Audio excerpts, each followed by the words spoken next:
আমরা আজকে শিক্ষক শিক্ষিকা এবং শিক্ষাকর্মীরা সবাই রাস্তায় নেমেছি। আসানসোলে ট্রাফিক ময়দান থেকে আমরা যাচ্ছি বিএনআর পর্যন্ত। আমাদের এই বিক্ষোভ মিছিল আজকে কি জন্য আপনারা সবাই জানেন, আমাদের সাথে অন্যায় হয়েছে এবং অন্যায়ের ভাবে আমাদেরকে চাকরি থেকে বাদ দেওয়া হয়েছে এবং সুপ্রিম কোর্ট বলেছে যে ডিসেম্বর পর্যন্ত আমরা চাকরি করব। আচ্ছা বলুন তো, আমরা তো ফর্ম ফিল আপ করেছিলাম যখন, তখন তো এরকম ভাবে কোনো কথা ছিল না যে আমরা এতদিন চাকরি করব। আমরা তো 60 বছর পর্যন্ত চাকরি করার জন্য ফর্ম ফিল আপ করেছিলাম।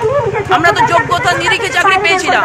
আমার ওএমআরসিতে যা মার্কস আছে, আমার এসএসসি সার্ভারে তাই মার্কস আছে, আমার ইন্টারভিউতে তাই মার্কস আছে। আমি তো কোনো অন্যায় করিনি, বা আমরা তো কেউ কোনো অন্যায় করিনি, অন্যায়ের সঙ্গে যুক্তও নই।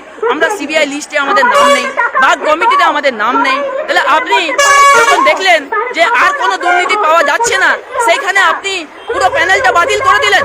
কিভাবে হয়? যারা সিবিআই এতদিন ধরে তদন্ত করেছে, 3 বছর ধরে তদন্ত করেছে, সেই সিবিআই তদন্ত করার পরে দেখলেন যে যারা দুর্নীতির সঙ্গে যুক্ত তাদেরকে বাদ দিয়ে দিলেন, ঠিক আছে, মানা গেল। কিন্তু আনটেন্টেড যারা আমরা কোনো দোষ করিনি, তাদের সাথে অন্যায় করা হলো কেন? তার প্রতিবাদে আজকে আমরা রাস্তায় নেমেছি।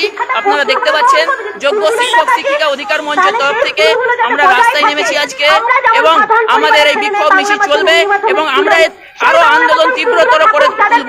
কারণ কি, আমাদের সাথে যতদিন না আমরা পুনর্বহাল পাচ্ছি, যতদিন না আমরা নিজেদের বিদ্যালয়ে নিজেদের ছাত্রছাত্রীদের কাছে যেতে পাচ্ছি, ততদিন আমাদের এই আন্দোলন চলবে।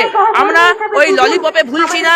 আমরা ডিসেম্বর পর্যন্ত কাজ করতে চাই না, আমরা চাই 60 বছর পর্যন্ত কাজ করতে, এবং আমরা আমাদের সম্মান ফিরে পেতে চাই। আমাদের মানহানি হয়েছে, সমাজে আমাদের মানহানি হয়েছে। তার প্রতিবাদে এই দেখুন আজকে আমরা রাস্তায়।